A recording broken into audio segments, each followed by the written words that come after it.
there's a misconception for a lot of people when you're becoming self-employed or if you're starting your own business that you kind of like sort of chilling. But from what I've heard and what I've seen in other entrepreneurs and people who are starting their own business who are self-employed, they work even harder than anybody that's really working a 9 to 5. Yeah. Hi, everybody. Hi. Welcome back to another talk with Fox and Miles and Sorry. The Adventures of Fox and Miles. The Adventures of Fox and Miles. Just imagine. Yeah, we're going to get graphics at some point. Maybe. We'll yeah. So I'm Fox. And I'm Miles. And today we're going to be talking about... The man. No. So Miles and I, as of right now, we're both entrepreneurs. We're both artists. And we also have jobs. Yep. As in, like, we go somewhere to work. Yep.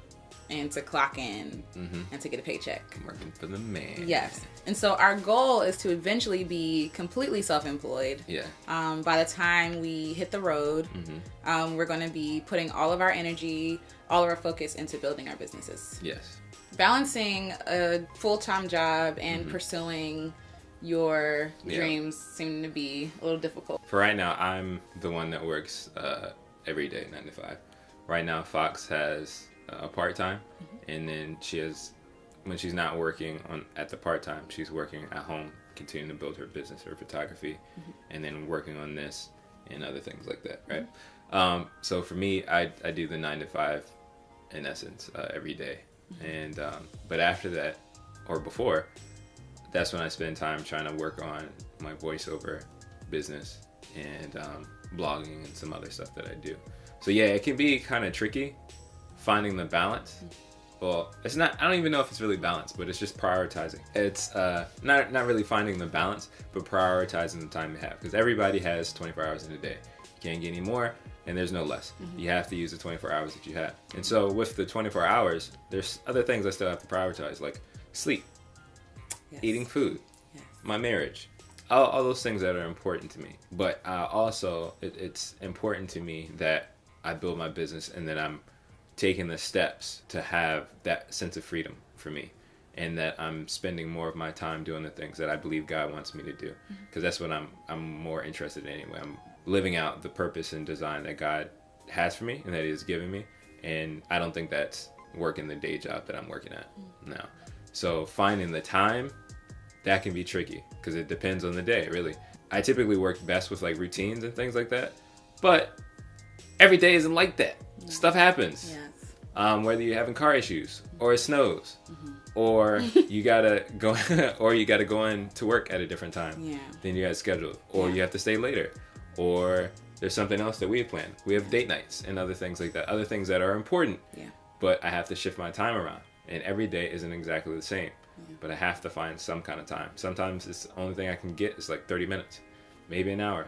But that's what you gotta do. You gotta figure it out. I think for me, one of the hardest things about like working a part-time job is like, even though I'm getting a consistent check, I still make more money at one gig than I do on one check. Yeah. So I'm a photographer, and some of my higher end sessions can run as high as like $1,500. And that's just like for now. And that's just with like portraiture. And so with weddings, it can be even more. So the struggle is, you know, trying to trade my time for minimum wage. I literally work for minimum wage, and kind of feeling how disrespectful it can feel, because you know what your time is worth, you know what you're worth, what you can bring, and I feel like I'm trading time doing something with time that I could be doing something else to further build my own business. So I'm trying to stay consistent and trying to stay in the fight, because every penny counts. And so we're trying to save as much money as we can before we leave, so that we'll have some sort of reserve to pull from when we start traveling. How do you feel like you're going to transition from your job? It's scary. I'll say that. It is definitely a scary thing. But we were talking about this recently at another time, not on camera. We were talking about this another time. Just like it's risky, but I think this is the perfect time to take the jump, take the leap, or whatever phraseology you want to use to make that transition. And so for me, it's gonna be doing something I don't like, or that's something I prefer not to do, to having to go like all in with my time on something else that I like. And I think there's a misconception for a lot of people when you're becoming self-employed or if you're starting your own business that you kind of like sort of chilling. But from what I've heard and what I've seen in other entrepreneurs and people who are starting their own business who are self-employed, they work even harder than anybody that's really working a 9-to-5. Yeah. Because you have to do everything. Yes. And even if you're a part of a team, like a part of a startup, you guys are doing everything. Yeah. The infrastructure hasn't been put in place that it's transitioned, that it's sustaining itself yet. I mean, ideally, you're creating this business, you're creating whatever, that you're getting to a point that it can sustain itself, or at least the workflow is a little bit better. But once you're starting out in your business, you're starting off as an entrepreneur, it requires that effort. It requires that time. And so, I mean, I'm looking forward to that because I'm looking forward to investing my time in something I really care about and something that I really believe I should be doing. And I can attest to that. For a while, he was the only one working, like, at a job, like, being employed. For the man. But I was at home and I was working from home. And again, that is the hardest job I've ever had, is working for myself, because no one is telling you this is what we need to do today. No one is paying you just for coming to work and chilling. If you don't do work, you don't get money. Yep. So that's one of the benefits of having a job, is that you can get money on a regular basis. Yep. And it can fund your dream. Yeah. But again, like, the inverse of that, like I already said, is like, you're trading your time that you could be spending actually developing your business and doing the work that your business requires. Yeah. So that's why I'm only part-time, because I have things to do. Yeah.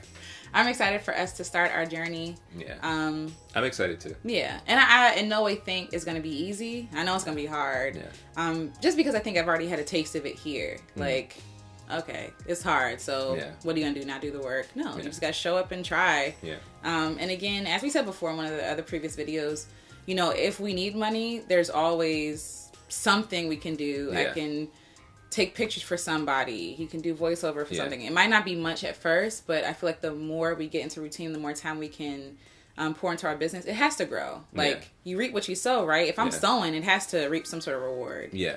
And so right now, our motto, and it'll probably be the motto until forever, is that what we need to do is trust God and do the work. Yeah. And so believing that God will bring us the opportunities or give us the knowledge and the wisdom and understanding and show us where to go. Mm-hmm.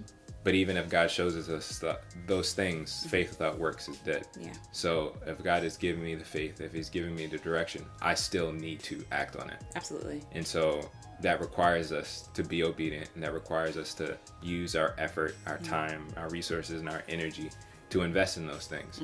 And just trust that, as Fox said, you reap what you sow. So that means we got to sow into this thing so that we can get something back.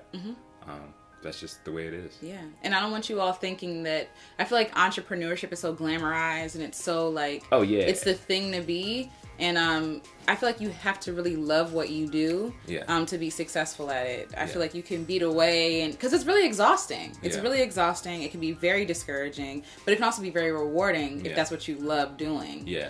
So yeah, we don't want to paint this glamorized picture, and we're also gonna given our stories, updates. Thank you. Yeah.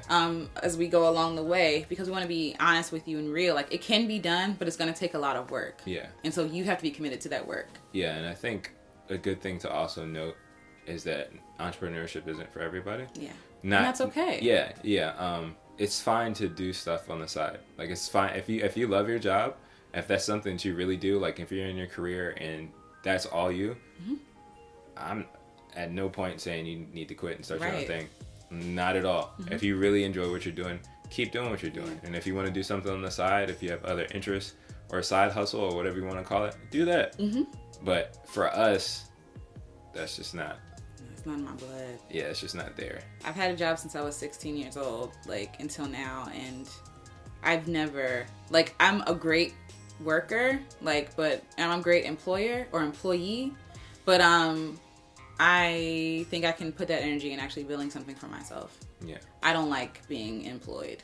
Yeah, yeah. I don't. Yeah. I like creating my own wealth. Right, yeah. So that's our journey. Yeah. That's not necessarily the case or the journey for everybody, but that's what we're choosing to do. So yeah.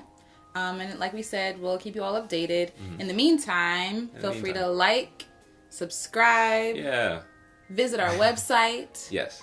foxandmiles.com. And that's Fox, A-N-D, miles.com. Yes. Follow us on Instagram. We got a Facebook group too if you want to join that.